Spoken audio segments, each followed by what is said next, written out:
गामी मद्यपान आदि बुरे कर्म करता था।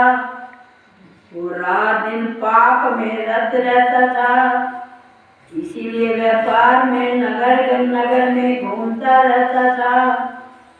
एक दिन महिषमती पुरी जो राजा महिष ने बसाई थी, वो राजा के नाम से विख्यात थी। उस नगरी के पास पाप नाशनी पुण्यकारिणी भगवती नर्मदा बहती थी। उस नदी के किनारे देश देशांतर से आए यात्री कार्तिक व्रत करने को कुछ दिन के लिए ठहरा करते थे। अब भगवान कृष्ण ने सतनामा को कहा कि उज्जैन नगरी में एक महापापी दुरात्मा नाम गणेश्वर नाम का ब्राह्मण रहता था, और वो चमड़ा कंबल आदि का व्यापार किया करता था, बुरे कर्म किया करता था। और वहाँ की नगरी का राजा का नाम महिष होने के कारण महिषमती पड़ा। और कार्तिक मास में वहाँ पर एक नर्मदा नदी बहती थी, जिसमें लोग स्नान करने के लिए कार्तिक मास में ठहरा करते थे। उन कार्तिक व्रत करने वालों के प्राणियों को देखकर वो दुष्ट गणेश्वर भी इधर उधर घूमता हुआ एक मास के लिए वहाँ ठहर गया। अपने माल को बेचता हुआ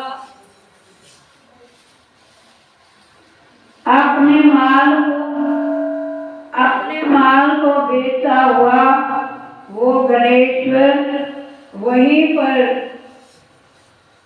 नर्मदा नदी के तट पर उसने पूजा करते हुए देखा। कोई ग्रंथ पढ़ रहा है, कोई सुन रहा है, कोई भगवत कीर्तन कर रहा है, कोई भजन सुन रहा है, कोई ध्यान में लीन है, कोई तुलसी की माला धारण किए है। बस इसी तरह वो भगवत भक्तों के बीच में रहा, वैष्णव के दर्शन करता रहा। बस इसी तरह वो भगवत भक्तों के बीच में उनका स्पर्श करता रहा, उनसे वार्तालाप करता रहा। वो कार्तिक के व्रत की उद्यापन विधि जागरण को भी देखता रहा, उसने पूर्णिमा के व्रत को भी देखा, ब्राह्मण गौओं को भोजन कराया, दक्षिणा आदि दे।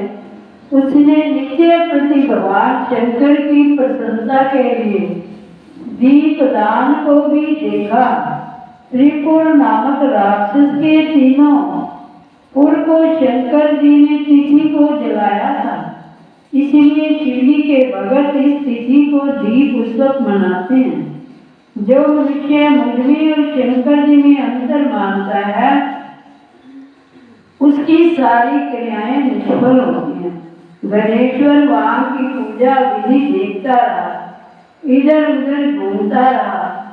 उसे काले सर्प ने डस लिया और वो भूमि पर गिर पड़ा। अब वो गणेश्वर नाम का जो बुरे कर्म करने वाला था, कार्तिक मास में उसने अच्छों का संग किया, क्योंकि वो महिष नगरी में जो है घूमता हुआ वहाँ जा पहुँचा, जहाँ कार्तिक मास में लोग जो है पूजा पाठ, कार्तिक स्नान, हरि जागरण और नर्मदा नदी के तट पर ठहरा करते थे, दीप उत्सव। और इसी प्रकार एक महीना पर गणेश्वर ने इनका संग किया और ये पूजा करते हुए कार्तिक मास में उनका स्पर्श करता रहा, उनके साथ रहा।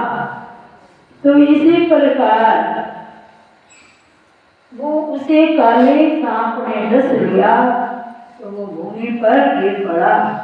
उसकी ये दशा देखकर श्रद्धालु भक्तों ने उसे चारों ओर से घेर लिया और उसके मुंह में तुलसी दल मिश्रित जल के छींटे मारे और उसके प्राण निकले तो यम के दूत से बांध कर कोड़ों से मारते हुए यमपुरी को ले गए।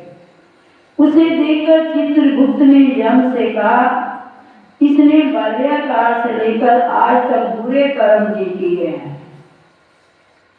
इसके जीवन में पुण्य तो लेश मात्र भी नहीं है।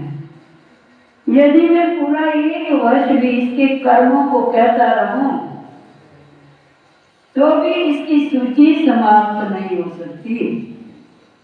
ये महापापी है, इसको एक कलप पर घोर नरक में डालना चाहिए। बोलो विष्णु भगवान की जय।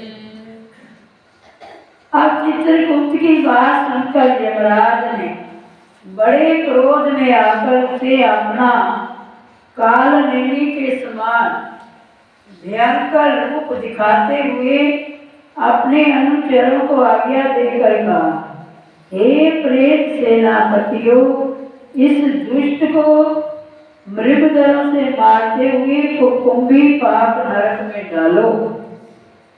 सेनापतियों ने मृगदरों से उसका सिर फोड़ते हुए कुंभी पाक नरक में ले जाकर खोलते हुए तेल के कढ़ाई में डाल दिया। प्रेत समेत सेनापतियों ने जो ही तेल के कढ़ाई में फेंका, लपलपाती हुई आग ठंडी हो गई। जिस प्रकार प्रहलाद को खंबे से लगाया गया था, तो भगवान खंबे से वो जो है लिपट कर वो खंबा ठंडा हो गया था। इसी प्रकार ये भी गणेश्वर को कढ़ाई में डालते हुए जो है तेल का कढ़ाया वो ठंडा हो गया।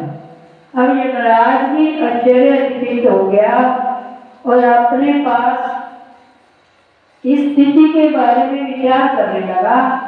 उसी समय नारायण नारायण करते हुए नारद जी आ गए और देवऋषि नारद जी वहां पहुंचे। यमराज से कहने लगे, यमराज, ये ब्राह्मण नरक डाले जाने के योग्य नहीं, ये केवल कुंभी पाक नरक देखने के योग्य है, क्योंकि इसने 1 महीना भर भगवत गणेश्वर पुण्य आत्मा के साथ इसने संग किया, इसीलिए स्वर्ग का अधिकारी हो गया। गणेश्वर ये अत्यंत पुण्य आत्मा है, अब ये नरक में नहीं जा सकता। देखो कार्तिक मास का इतना महत्व है। जो प्राणी कार्तिक मास में पूजा करने वालों का भी संग कर लेता है तो उसे भी पुण्य का फल प्राप्त होता है।